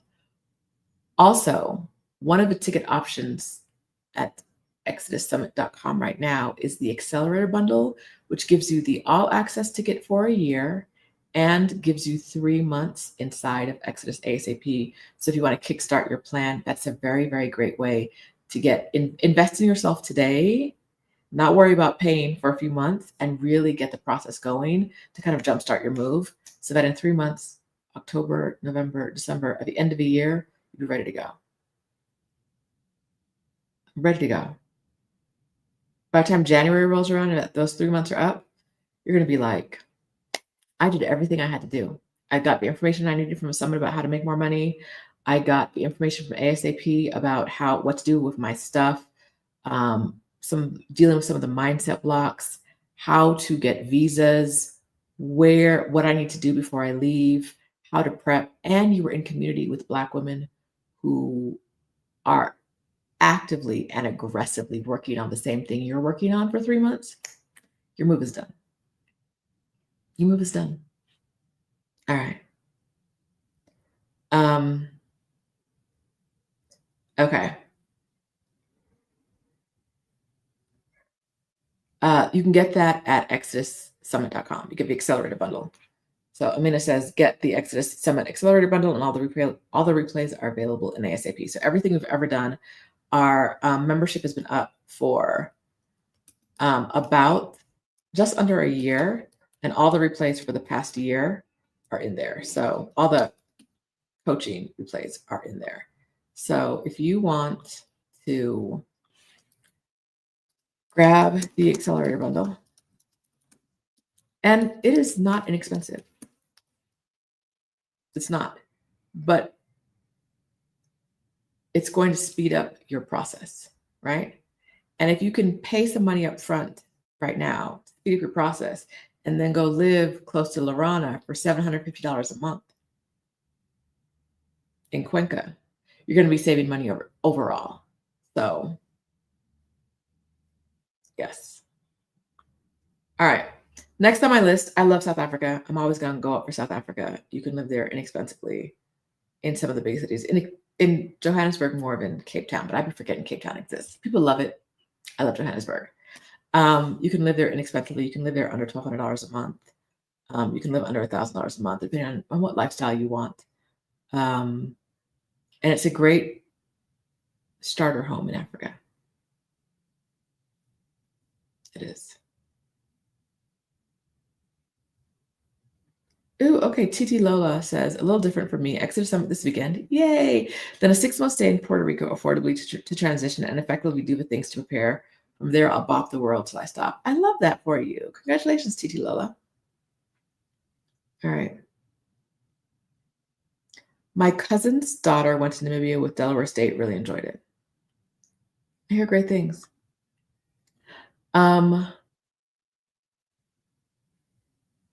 Okay. Flutterby PNW says, Africa Month in ASAP was an eye-opener, places I never had an idea about. Yeah. Is why we do it. And we do that stuff inside of ASAP. Oh, speaking of ASAP, real quick.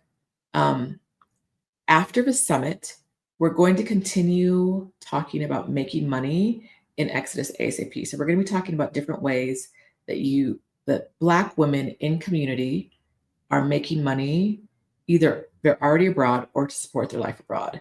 The first session is October 9th. First session after the summit is no, first session before the summit. Next session this week. What are dates? My God. This week, Monique Fortenberry is, who used to be a federal employee for a very long time, is going to be talking to women who were federal employees or who've really been let go of any job, about activating their network, how to get their LinkedIn profile to shine, how to get a new job, honoring their transition so that they know, um, and being in community with other women who are in the same place, because it's 300,000 of us lost our jobs, right? That's a very hard place to be, and there's a lot of people out there who might be feeling the same way you're feeling, but if you're not connected to them, it can feel very isolated. And so being in this community, talking to women, letting Monique guide you through some actions in order to be ready for your next job is going to be really helpful. On the 16th, we have a Black woman who started a food incubator in Ghana. For those of you, one of the questions we get a lot is about starting businesses in Africa. And so Dr. Juanita Lewis started a food incubator and another food related company in Ghana, and she's going to talk about those. Excited. If Ghana's on your list and you want to know what it's like to run a business in Ghana, you need to be at the session, right? It's included in the monthly membership for Exodus ASAP.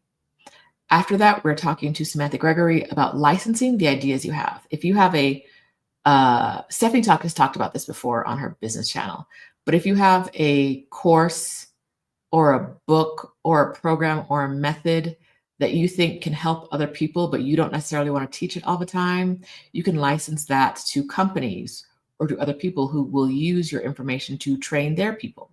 And that's a great way to make money with, I'm not going to say it's passive because you got to sell it to the company, right? But Samantha's going to help us with that of figuring out not just how to license, but like how to sell the things you're licensing. Some of y'all, this is the way you're going to make money. You don't know it yet, but this is the way you're going to fund your life abroad. Because you know, like nobody knows more than Black women. There's no question I have that I can't reach into my Black woman bag and get a very detailed answer, accurate answer from. Y'all have the information. Y'all just be sitting on it and thinking, and that imposter syndrome is kicking you in the teeth and you're not sharing it. You're not selling it. You're not monetizing it. And it's not, licensing isn't something where like, once you monetize it, you got to be there all the time. So, right. Even if you're like, I know how to I know how to make the bees bee, right? I know how to get that honey. I know how to do the things, but I don't want to monetize it because I don't want it to feel like work. There are ways like licensing for a lot of you that you can do the work one time and it won't feel like work because you won't be doing the same teaching all the time. Even though also in the summit itself, I'm going back real quick, we have Dr. Sonia Murray coming in to teach you about how to create a premium online course. So if you want to do courses, you can sell your intellectual property that way. If you want to license your intellectual property, we're going to be talking about that in Exodus ASAP before the month is over of October. LaTrentis Smith is coming in to talk about LinkedIn Luncheon Learns abroad, about how you can use LinkedIn to get business for whatever your business is, right? How, instead of just using LinkedIn to get possibly a new job, we should all be on LinkedIn anyway, even if you hate it. I know, I feel you. But we are going to talk about how the method LaTrentis uses to get clients for her freelance business through LinkedIn, which is very smart. I'm going to talk about that. All right. And then next on my list, I moved away.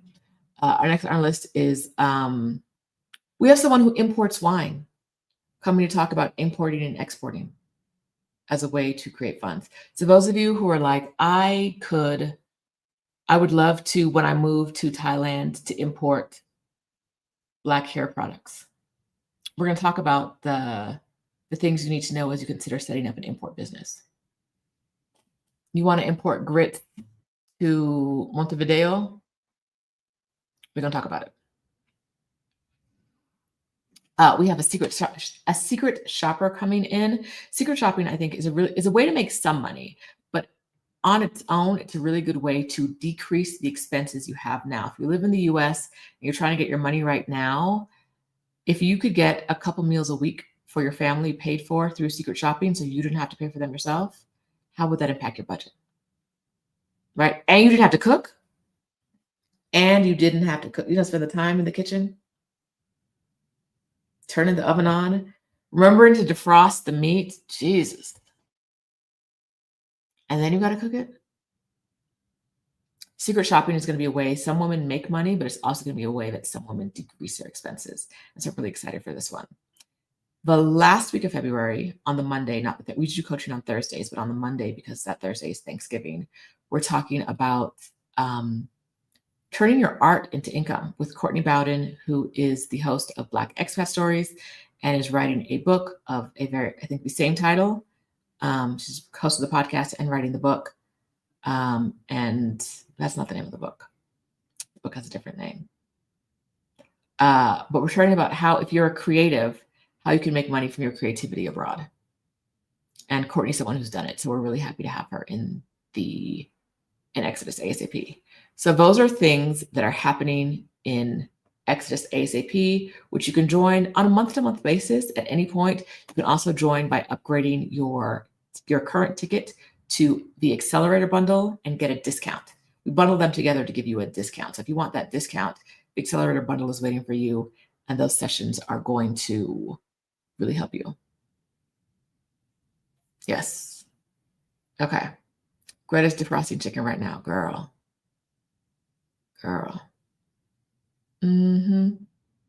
Let's see. All right. Shetta says, I'm moving to Thailand as a single mom of 5. I can't wait. I'm excited for you. TD Lola says, I love how Exit Summits focus on the same things I've been focused on. A lot of us are focused on getting money, getting to the bag. Big focus in 2025. We know why, but getting to the bag is a focus. Speaking of getting to the bag, one of the things we're going to be doing at the summit is talking about taxes for expats. So what do you need to know about your taxes to get them done correctly? And what do you need to know in order to pay less taxes than you would if you were living in the US? Because you're not benefiting from those roads, right? You're not benefiting from whatever they're doing to improve the water supply, because you're not in the country, right? So we're going to talk about how you're not benefiting from the wars they're paying for. That's where all the money goes, because we're talking about federal taxes. You're not benefiting from them sending bombs to Israel. You're not benefiting from that. Let's stop paying for it. Not all the way. You still have to pay some money, but let's get strategies from a very experienced tax accountant about how to not do this anymore. Keep more of your money, right? More of your money in your pocket, less of the money for the government.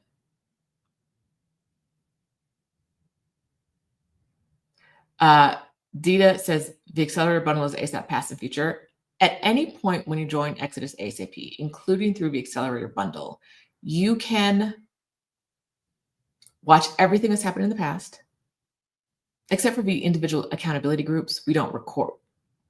We save the recording of those for like 2 weeks, but we do hundreds of them. So there's no point in you having hundreds of recordings of what other people were trying to be held accountable for. That don't make sense. And you also get the month in the future. So if you join the Accelerator bundle right now, you get 3 months in Exodus ASAP. So you'll have everything happening in the next 3 months, including all the stuff I just read out today. And you'll have everything that's happened in the membership for the past year, all the coaching in the membership for the past year. Yes. All right. And then, yes, the accountability groups, we have 8 of them, and women get together once every 2 weeks, generally, unless it's a focus for the month. Like we might have more about money coming up because money is this focus in the season we're in.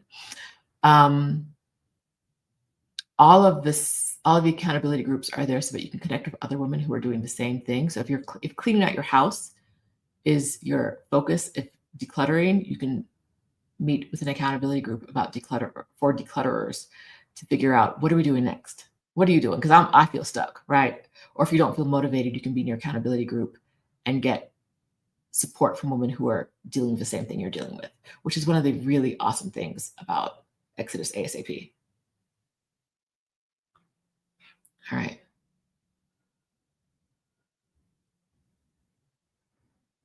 Let us see. All right, I'm running out of steam. I ain't eat breakfast today, and it's almost 11 o'clock here. doesn't make sense. So what haven't I covered? Is Stephanie still here? Boss lady, what haven't I covered in the 3 minutes you've been here now that you're back from breakfast?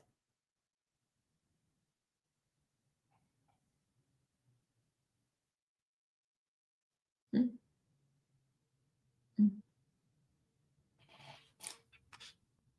I'm wearing my Bitter Betty shirt today. Y'all can see it. Okay. We covered the summit. We covered a lot of places. Like if you haven't watched from the beginning, rewatch this video from the beginning and see all the places we've talked about that that you can do. Stephanie, I asked you what I haven't talked about yet.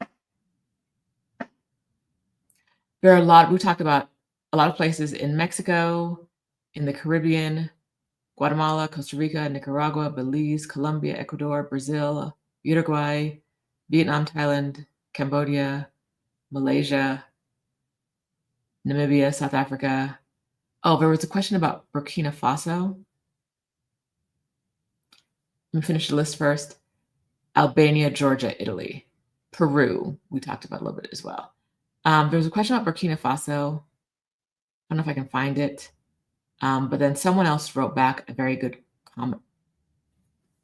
Abba says that Burkina Faso is very skeptical of Americans. And I remember seeing something very recently about people in Burkina Faso being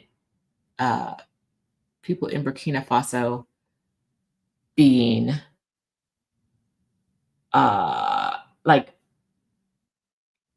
people of the diaspora being able to get some right to live in Burkina Faso, but I think I heard very even more recently seeing the president being like, nah. I don't know the details off the top of my head, but it doesn't sound like the kind of place. Okay, so Lorana just got her travel visa to Burkina Faso. So once she comes back, she can tell us all about it and whether it's a place she would consider living and if it's a place she could live based on the visa requirements, residency requirements. But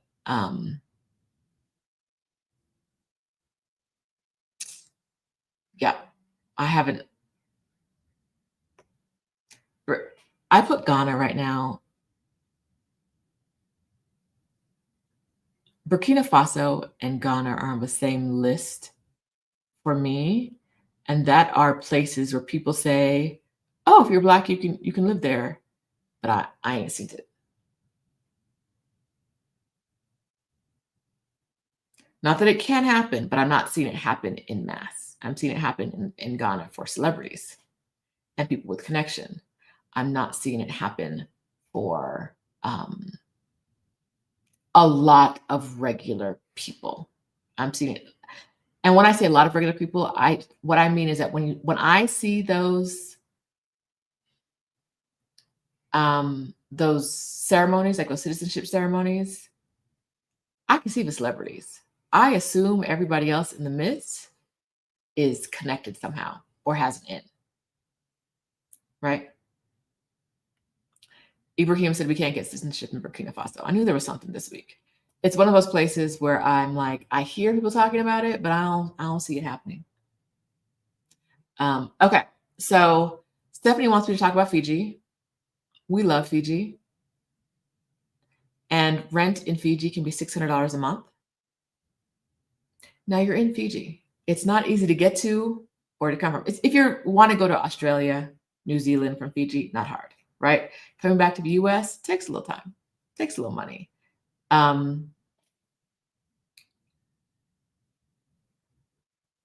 If I did not have to run Exodus Summit, I would consider living in Fiji, right? I have to be in a time zone where I'm awake in the daytime and my daytime hours are Exodus Summit hours. And so I cannot live in Fiji right now. The Blackness of Fiji, that everybody on the island treats you like family of Fiji.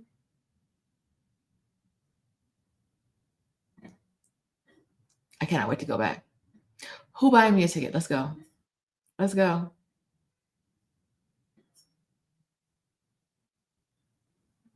Let's go to Fiji. I love it. I don't like we talked about islands and landlocked places before. I don't think it's going to be the easiest life. Great on a budget. Great if you're like, Fijians, I'm here now. I am one of you. Right? Amazing. But if you want your life to look like the life you live today, I think that's going to be challenging. All right. Back to Africa. Nichelle says Benin has a new process to recognize nationality and eventually citizenship, but it doesn't seem very clear for regular people. Yes. And I'm never going to recommend that you start a process, a residency or citizenship process that does not seem clear. Because for me, if it's not clear, there's going to be too much power that one person has to make that decision, right? In a lot of places, it's like you filled out the paperwork correctly, you meet the requirements, done. But if it's like, have you hopped on your foot and kissed the ring? I'm not gonna tell you to do that. Let's wait until we have some clarity. Or if you're like, I got nothing to do but apply for things, go apply, see what happens. Let us, and then you can come back and give us the clarity. All right. All right. So thank you, friends. I did not think about this. It is one of the things that we have to consider in Africa. If you're in the LGBTQIA community, be aware that Burkina Faso recently criminalized homosexuality in September of 2025. I know they've been in the news a lot. I couldn't remember all the stuff. Yes. Shy Shock, you've asked, this is the second time you're asking that. Are you guys taking proficiency tests, language tests to gain residency? In most places, you don't. You may have to before citizenship, but not before residency. So there may be some places where people have done that. And I don't know if you're asking about a specific location, but in most places, you just have to meet usually a financial requirement or a time in country requirement or something like that. You don't have to do, in most places, testing. Okay. Michelle says, that's the vibe I'm getting. I can understand not making the process too easy, as most countries don't, but the media campaign featuring celebs make it seem like a money grab. For Ghana, I'm like, a celebrity, an influencer, a celebrity, an influencer.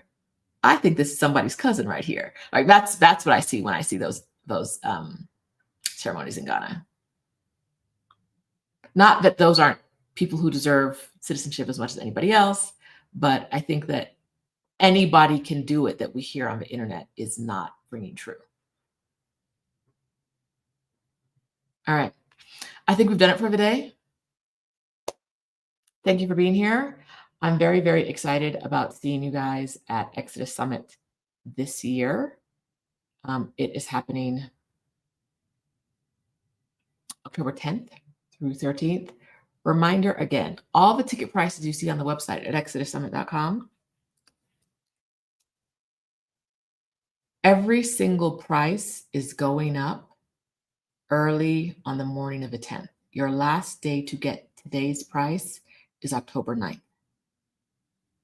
Once again, every year someone emails us on the day of and they're like, I want a ticket, but I want to buy it at yesterday's price. I don't know if you know this, but during the summit, we're going to be dealing with speakers and guests and maybe some tech issues and things. Number one, we can't change the price once the price changes. So we can't give you the old, it's just not possible in our system to give you the old price. Number two, that's not going to be a very high customer service concern because we've been talking about this price for at least a month and a half now. We've been talking about selling tickets. So even if we could help you, we may not be able to respond to your email. So don't email us on the 10th asking for yesterday's price. The 9th is the cutoff. October 9th. October 9th, East Coast time. East Coast. We do our business in East Coast. We tell you all our times in East Coast. November 9th, East Coast time. Prices go up. Ain't no old ticket prices once a new price clickety clacks. Love y'all. Mean it. We'll see you guys in 5 days. 5 days. That's a lie. That's a lie. The summit is 5 days away. Welcome to the membership case, Stewart. I'm going to send you guys info in a little bit, maybe about 15 minutes because I do need to eat first. About 15 minutes about how to join today's membership chat. See you in the Zoom in about 15 minutes, y'all. Thank you guys for being here. We did good work today as a community. You guys really shared information that will help other people figure out how to move. Lorana was the queen for that Cuenca info. $750 a month. That $9,000 a year. You can live in Ecuador for $9,000 a year. Quit playing. You can get $9,000 a year from Exodus Summit 2025 if you don't have it today. You can get it. See you guys next time.